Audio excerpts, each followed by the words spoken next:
Good morning students. मैं मानसरोवर विद्या विहार से गामित अमित। तो स्टूडेंट आज हम 12वां पाठ सुभाषित सप्तकम यानी 7 सुभाषित के बारे में अभ्यास करेंगे। तो यहाँ पे सात सुभाषित जो दिए गए हैं उसमें अलग अलग बातों की हमें जानकारी दी गई है। तो चलो हम सुभाषित देखते हैं। मैं मीनिंग बोलती जाऊंगी और आपको लिखना है, पर सबसे पहले मैं इसे शॉर्ट में समझा देती हूँ कि किस चीज़ की बात की गई है। तो यहाँ पे देखो, पहला जो सुभाषित है उसमें 5 बातें की गई है। एक तो धीरे धीरे रास्ता काटना चाहिए, फिर धीरे धीरे हमें क्या करना चाहिए कि गद्दी सीलनी चाहिए, गद्दा बनाना चाहिए, फिर धीरे धीरे पर्वत पार करना चाहिए, धीरे धीरे विद्या प्राप्त करनी चाहिए, धीरे धीरे धन प्राप्त करना चाहिए। ये पांचों चीज़ें हमें धीरे धीरे करनी चाहिए।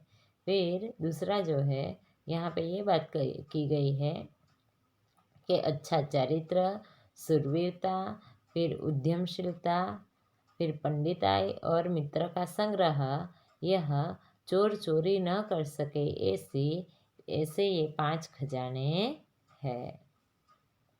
फिर तीसरा जो है उसमें ये बताया गया है कि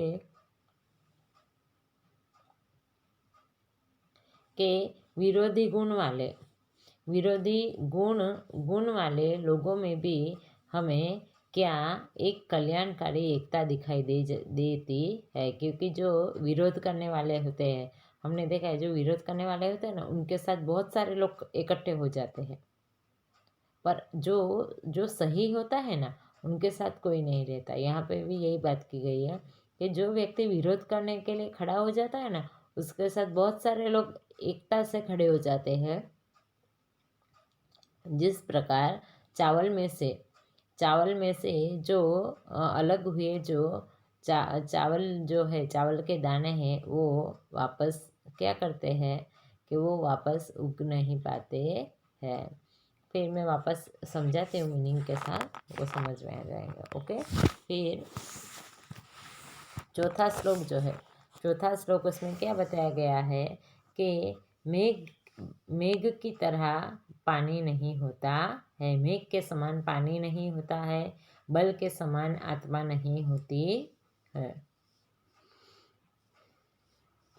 मेघ के समान पानी नहीं, आत्मा के समान बल नहीं, फिर आँख के समान तेज नहीं, और क्या है, धन्य के समान कोई प्रिय होता नहीं है। ओके। चलो अभी नीचे है 5वां जो श्लोक है, उसमें ये बताया गया है कि सत्य, तप, ज्ञान, अहिंसा, विद्वानों को प्रणाम और सुशीलता, ये सब जो करता है वही विद्वान होता है। सचमुच एक पंख वाला पक्षी जो है वो कभी भी आगे उड़ नहीं सकता है। फिर अभी छठा जो हमारा सुभाषित है, उसमें ये बताया गया है कि देखो, 5वां जो क्या था कि 5वां जो था सत्य, तप, ज्ञान, अहिंसा, विद्वानों को प्रणाम और सच्चरित्रता, ये सब जो कोई करता है वही विद्वान है। सचमुच एक पंख वाला पक्षी कभी भी आगे उड़ नहीं सकता है। छठा जो है उसमें क्या बताया गया है कि मेहनत करके काटी हुई जो लकड़ी होती है वही क्या होती है, वही अग्नि उत्पन्न करने में मदद करती है। फिर खोदी हुई जमीन ही पानी देती है। उत्साही व्यक्ति जो होता है उसके लिए कोई भी चीज़ असाधारण नहीं है, और जो योग्य रूप से शुरू किए हुए सभी कार्यों में उसे सफलता प्राप्त होती है। फिर है सातवां यहाँ पे कुल रूपी भवन में दीपक जो है, दिए की बात की गई है कि ये सतपुत्र यानी अच्छे गुण वाला जो बेटा है, वो कुल रूपी भवन में अवर्णनीय दीपक है। वो कभी भी बर्तन को गर्म नहीं करता है और काजल भी उत्पन्न नहीं करता है। और तेल रूपी प्रेम को भी वो क्या ख़त्म नहीं करता है और गुणों का भी नाश नहीं करता है। आया समझ में? चलो अब हम विस्तार से पढ़ेंगे। तो मैं मीनिंग बोलती जाऊंगी, आपको मीनिंग याद रखने हैं और अनुवाद भी याद रखना है। ओके,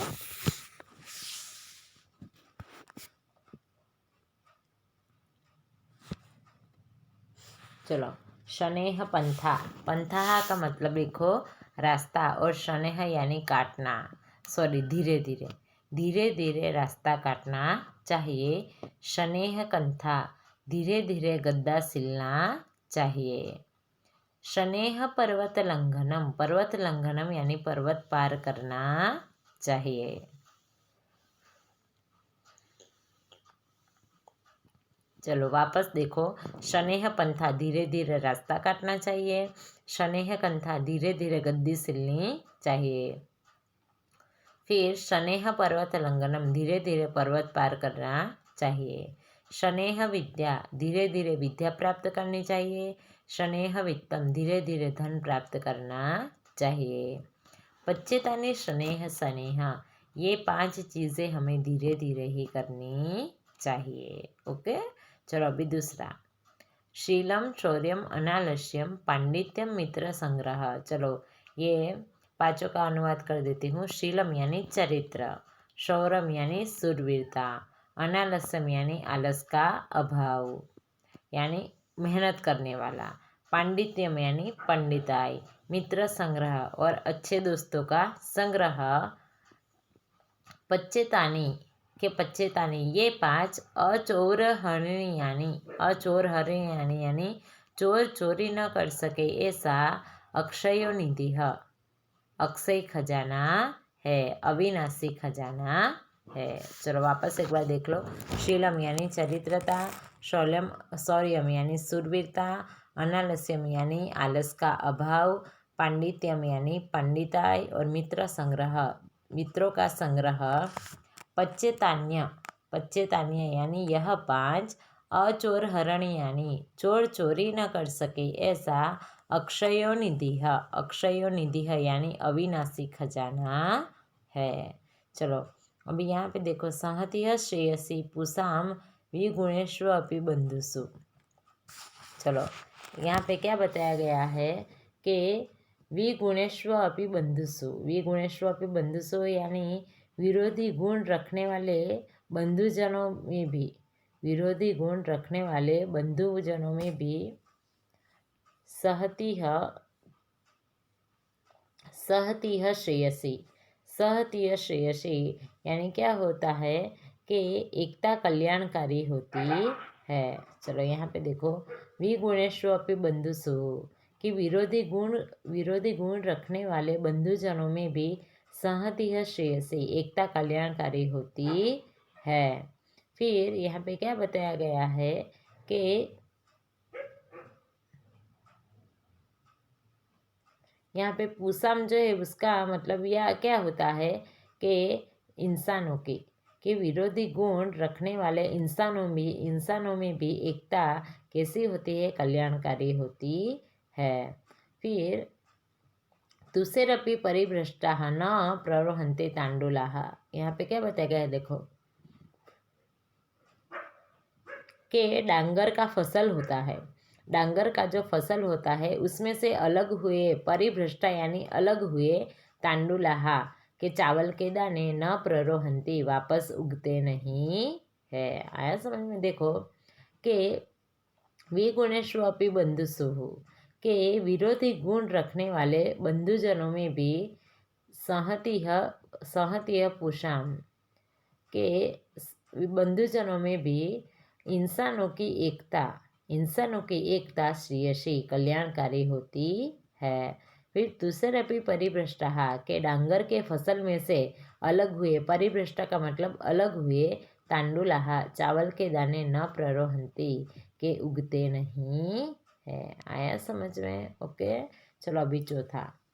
नास्ति मेघ समम तोयम, मेघ समम यानी मेघ के समान, तोयम यानी पानी, नास्ति नहीं है, कि मेघ के समान पानी नहीं है।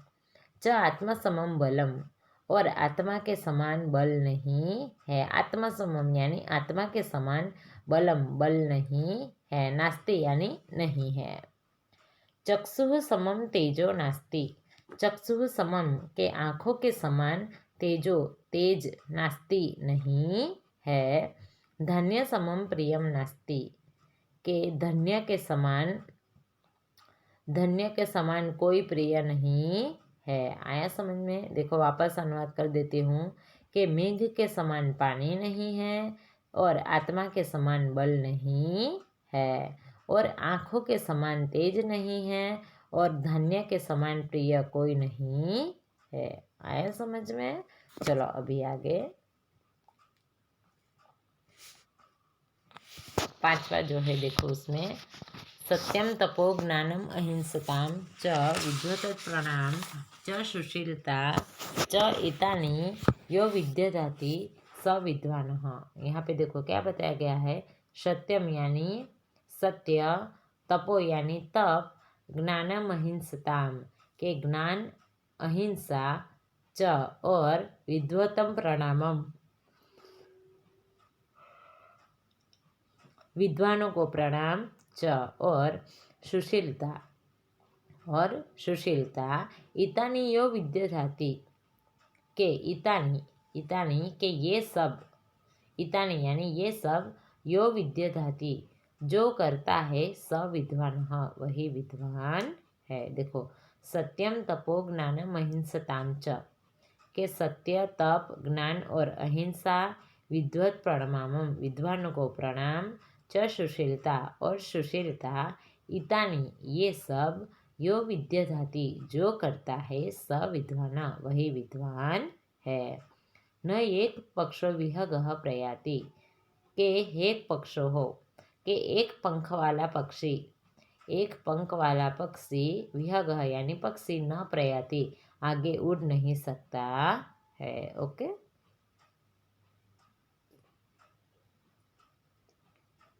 मतलब यहाँ पे गुणों की तुलना एक पंख वाले पक्षी के साथ की गई है। यानी जो व्यक्ति के पास सारे गुण होते हैं वही व्यक्ति विद्वान बन सकता है।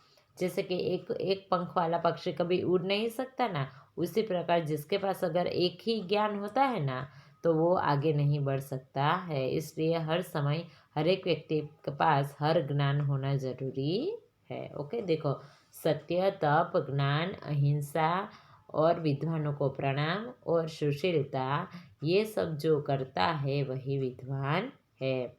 एक पंख वाला पक्षी उड़ नहीं सकता है। चलो आगे देखो, काष्ठत अग्नि जायते मध्यमानात् यानी काटने वाले, मेहनत करके काटने वाला लकड़ी ही अग्नि देता है। काटने वाले लकड़ी में से ही अग्नि उत्पन्न होती है। काष्ठद यानी लकड़ी, मध्यमानात् यानी मेहनत करके काटी हुई लकड़ी ही अग्नि जायते अग्नि देती है।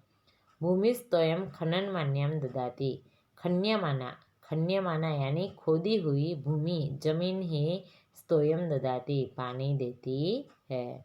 खोदी हुई जमीन ही पानी देती है। सोत्साहनाम नास्त्य साध्यम नराणाम, यहाँ पे क्या बताया गया है कि जो व्यक्ति सोत्साहनाम के जो व्यक्ति उत्साही होता है उनके लिए, उत्साही व्यक्ति के लिए, उत्साही नराणाम એટલે કે व्यक्ति, उत्साही व्यक्ति के लिए असाध्यम मार्गारब्धा, के उत्साही व्यक्ति के लिए न साध्यम नराणाम के व्यक्ति के लिए ना साध्य असाध्यम कि कोई भी कार्य असाध्य नहीं होता है। मार्गारब्धा सर्वयत्ना फलन्ति, के मार्गारब्धा यानी योग्य मार्ग पर शुरू किए हुए सर्वयत्न सभी कार्यों में फलते हैं। ओके, यहाँ पे देखो मेहनत करके काटी गई लकड़ी ही अग्नि उत्पन्न करती है, खोदी हुई जमीन ही पानी देती है। उत्साही मनुष्य के लिए कुछ भी असाध्य नहीं होता है। और यहाँ पे क्या गया, लास्ट लाइन में क्या बताया गया है कि सही रास्ते पर किए हुए सभी कार्य सफल होते हैं। ओके, चलो अभी लास्ट श्लोक है, देखो कि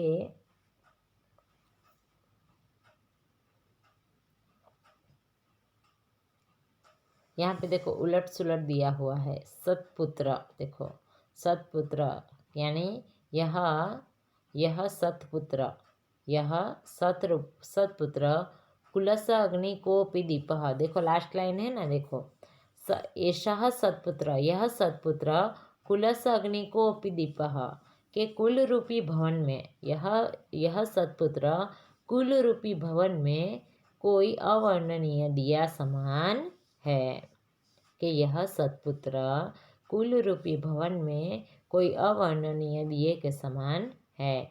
पात्रम न ताप्यति, जो बर्तन को गर्म नहीं करता है। नैव मलम प्रसूते, कि जो क्या काजल भी उत्पन्न नहीं करता है। स्नेहम न हरति संहरति, के स्नेह का भी नाश नहीं करता है। नैव गुणा क्षिणोति, और गुण रूपी गुणों का भी नाश नहीं करता है। द्रव्य वासना समय चलता न धत्ते, वो कभी भी क्या नहीं करता, कि वो कभी भी चलित नहीं होता है। कि गरीबाई के समय में, द्रव्य वासना समय यानी गरीबी के समय में वो कभी भी चलित नहीं होता है। ओके, आया समझ में? चलो यहाँ पे वापस देख लो कि एषः सत्पुत्र, यह सत्पुत्र सतरूपी पुत्र कुलस्य अग्नि कोऽपि दीपः, कुल रूपी भवन में कोई अवर्णनीय दिए के समान है। पात्रम न ताप्यति, जो बर्तन को गर्म नहीं करता। नैव मलम प्रसूते, नहीं के मेष उत्पन्न करता है। स्नेहम न संहरति, कि वो स्नेह रूपी तेल को कभी नाश नहीं करता है। नैव गुण क्षुणोति, कि नहीं के गुणों का नाश करता है। द्रव्य वासना समय, के गरीबी के समय में चलता न धत्ते, वो कभी भी चलित नहीं होता है। ओके स्टूडेंट, तो ये था हमारा आज का हमारा 12वां पाठ जो था, जिसमें हमने क्या सुभाषितों के बारे में सुभाषित सप्तकम 7 सुभाषितों का अभ्यास किया। तो आपको ये अनुवाद एक बार वापस याद कर लेना है, फिर नेक्स्ट लेक्चर में मैं आपको क्या स्वाध्याय करवा दूंगी। ओके, तब तक आपको क्या करना है, अनुवाद जो है वो अच्छे तरीके से याद कर लेना है, और उसके मीनिंग भी साथ साथ में याद कर लेना, ताकि आप जब अनुवाद याद करो तब आपको दिक्कत ना हो। ओके।